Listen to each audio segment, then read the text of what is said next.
in 3 and 2 and 1.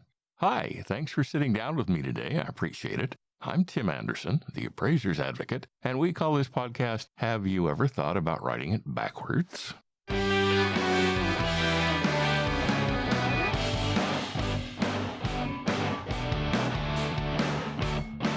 One of the first pieces of advice any nascent author receives is to write about what he or she knows. Typically, the recipient of this advice looks at this counsel from left to right. However, in this podcast, I'm going to advise you to look at it from right to left. Yes, this is uncommon. However, when we're through, you'll see the wisdom of writing your appraisal reports backwards. Sound confusing? Really, it's not. Probably everyone has gone to the internet, specifically to YouTube. There they found a video on a totally silly topic, such as how the person in the video made $1 million in 24 hours selling the whiskers he scraped off his face the previous morning. The point here is the maker of that video was not able to produce it, tape it, edit it, render it, put it up on YouTube, etc., until he had indeed scraped the whiskers off his face and then sold them for $1 million. In other words, he made the video backwards. First, he did what he was going to tell you about, then he told you about it, then he made the video. Thus, the actions came before the video. What I propose here is that you first do all the analyses, etc., to arrive at a credible value opinion, and then you write the report. Most appraisers start the appraisal process by opening an appraisal report form in their computer. Then they fill out certain items that do not require analysis. This includes the client's name, the property address, the taxes last year, and so forth. There is nothing wrong with this process per se. However, how can the appraiser begin to write the report, not just merely filling in the blanks and spaces on the form, without already knowing what the subject's value is? How can the appraiser begin to write the report without already having done the analyses necessary to arrive at a credible value conclusion? How is it possible to summarize the appraiser's support and rationale for the highest and best use conclusion unless the appraiser has first gone through the necessary analyses?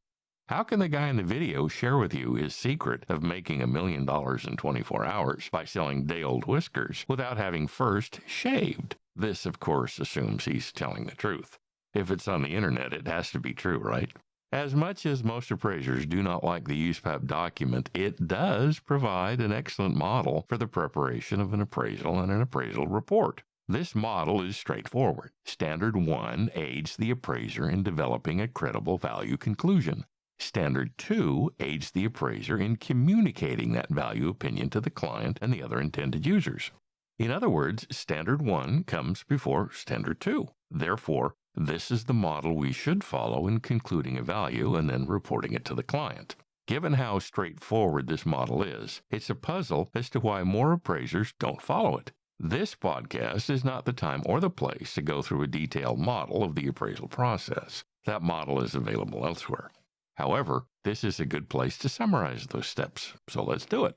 First, the appraiser amasses all of the necessary cost, sales, rental, listing, depreciation data, etc., necessary to form a credible value opinion. However, this is merely step 1, so there is no reason to form the value opinion yet. Next, the appraiser analyzes the data to find out which are irrelevant, which ones will aid in forming a credible value opinion, and which ones are just noise. Then the appraiser discards the irrelevant data, usually by archiving it in the work file. This eliminates it from further consideration, but allows it to be used in later appraisal reports if it becomes relevant. After eliminating the irrelevant data, the appraiser is then free to analyze the relevant data. It's from these relevant data and this necessary information the appraiser will form a credible value conclusion. Part of this process is to determine how much weight the individual approaches merit in the final value conclusion. This includes an analysis of each of the data quanta.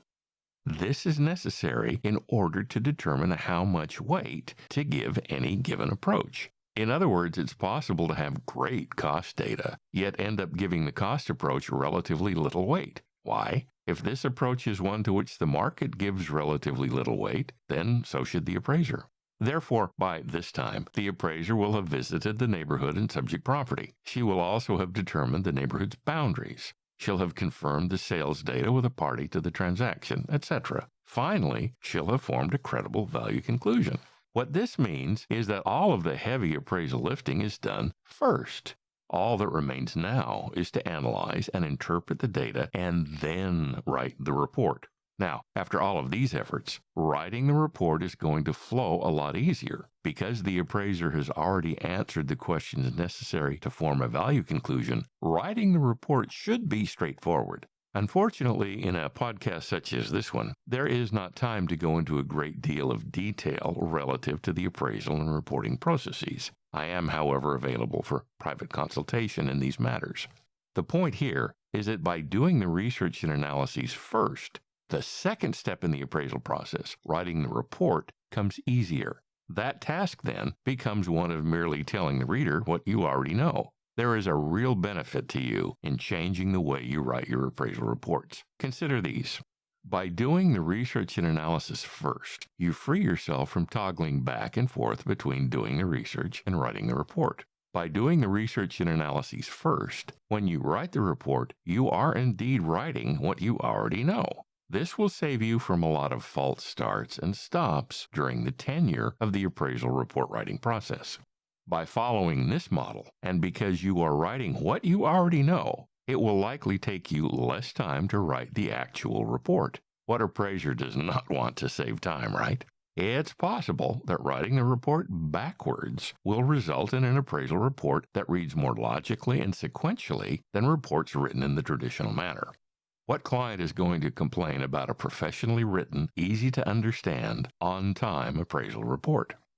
I've worked with numerous appraisers who have been summoned before their state appraisal boards. Those boards tend to look very closely at those appraisal reports that are not easy to understand or that do not follow logically and sequentially to a credible final value opinion.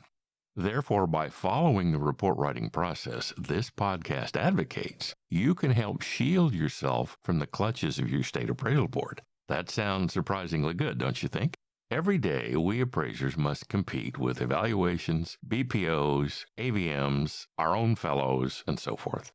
Therefore, anything we can do to set ourselves apart from these, anything we can do to benefit our clients with better service than these alternatives provide, accrues to our benefit.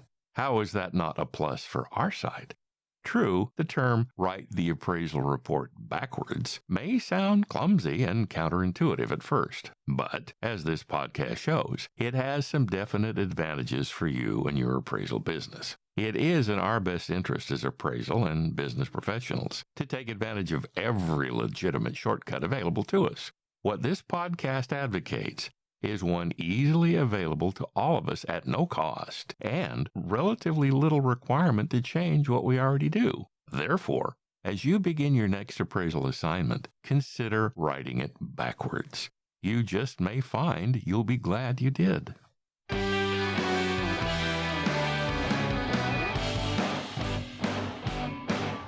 I want to thank you for taking the time to sit down with me today and listen to this podcast. I appreciate it. I'm Tim Andersen, the Appraiser's Advocate. My website is theappraisersadvocate.com. My email address is tim@theappraisersadvocate.com. And my YouTube channel is The Appraiser's Advocate. Kind of all follows, doesn't it? I appreciate you sitting down with me today. I extend my personal best to you and my personal best to your family. Please, be safe and well. Oh, and by the way, are your professional fees high enough? And we're clear.